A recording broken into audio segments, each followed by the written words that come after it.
ফলহারা অমাবস্যার দিনে আমরা সবাই মিলে গেলাম বড়মার কাছে পুজো দিতে।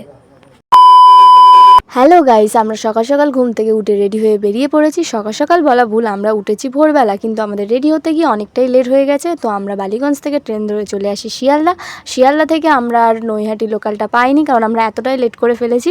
সেই জন্য কল্যাণী লোকালে চাপি। আর আজ আমাদের যাওয়ার কারণ, আমি আর বোন দুজনে এইচএসে পাস করেছি। মাকে এক প্রকার মানতই বলা চলে।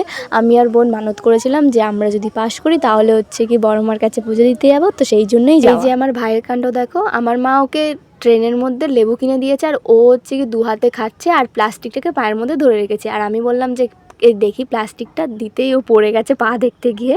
দেন 1 ঘন্টা পর আমরা চলে আসি নৈহাটি স্টেশনে। স্টেশন থেকে বেরিয়ে আমরা প্রথমে চলে যাই প্রসাদ কিনতে। আর আমি আর আমার বোন মানত করেছিলাম যে 101টা ফুলের মালা দিয়ে পুজো দেবো, কিন্তু বৃথা, ওখানে 108টা ফুলের মালা বিক্রি হচ্ছিলো। তো সেটাই নিয়ে আমরা দিয়ে দিলাম। আর চলো তোমাদের সাথে শেয়ার করি আমরা কে কে পুজো দিতে গিয়েছিলাম। আমরা গিয়েছিলাম আমার বাবা, আমার মা আর মামি আর 2টো ভাই আর বোন, আর আমরা 2 বোন মিলে। আর আজ এত ভিড় হয়েছে, এত লাইন। আমি জানি না যে আজ অমাবস্যার জন্য এত লাইন ছিল কিনা বা সবসময় হয় কিনা, কিন্তু আমরা মানে প্রায় হয়তো 3 ঘন্টা মতন আমরা লাইনে ছিলাম। আর সেরকম গরম ছিল, আর আমরা সেদিন ছাতাও নিয়ে যাইনি, কিছু নিয়ে যাইনি, মানে ভীষণ কষ্ট হয়েছিল। ওকে ক্যাম্পা কিনে দেয়নি বলে ও রাগ করে, ওর বাবা মা নেই, ও এদিক ওদিক ঘুরে বেড়াচ্ছে। তার জন্য কেউ পারলে ওকে 10-5 টাকা দিয়ে খাবার কিনে খাওয়াচ্ছে। এইটুকুনি ছেলের এত রাগ, মানে ও ওখানে দাঁড়িয়ে থাকতে থাকতে যে কতবার যে ও খাবার চেয়েছে তার কোনো ঠিক নেই। আর ওর ক্যাম্পা লাগবে মানে তখনই লাগবে। তো সেই জন্য ও রাগ করে বসেছিল বলা ভুল, এদিক ওদিক চলে যাচ্ছিল। আর এখন হচ্ছে গিয়ে আমার বোন চাচ্ছিল ওর কাছ থেকে থামস আপ, কিন্তু ও দিচ্ছে না। ও আমি যখন চাইলাম ও আমাকে দিয়ে দিল।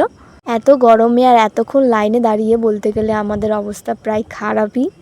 শখ করে মায়ের নামে তিলক কেটেছিলাম, কিন্তু সেটা ঘামে পুরো প্রায় ঘেঁটেই গেছে। লাইন দিয়ে যেতে যেতে একটা নদীর ঘাট পাই। তো নদীর ঘাট থেকে আমি তো মাদেরকে লাইনে রেখে আগেই চলে এসে একটু হাত মুখ ধুয়েছি। 3 ঘন্টা লাইন দেওয়ার পর অবশেষে মায়ের মন্দিরে আমরা ঢুকতে পারি। আর এই সময় হচ্ছে কি জুতো খোলার টাইম, মানে আমার ভাইয়ের আর জুতো খুলতে পারছে না। তো আমরা সেই জন্য বলছিলাম তাড়াতাড়ি এসো। আর যাই হোক, এই 3 ঘন্টা লাইনে দাঁড়িয়ে আমাদের ভীষণ কষ্ট হয়েছিল, কিন্তু আমরা যখন মন্দিরের ভিতর পা রাখি আমাদের কষ্টগুলো যে কোথায় চলে গেছে আমরা মানে নিজেরা কেউই বুঝতে পারিনি।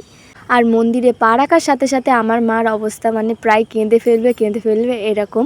বোনও বলছিল যে হ্যাঁ কান্না পাচ্ছে। আর আমি বুঝতে পারছিলাম না যে আমার মনের মধ্যে কেমন হচ্ছিল মাকে দেখার পর। কিন্তু যখন আমি মাকে ছেড়ে যখন বেরোতে যাচ্ছি তখন যেন আমার কান্না পাচ্ছে এরকম অনুভূতি হচ্ছিল।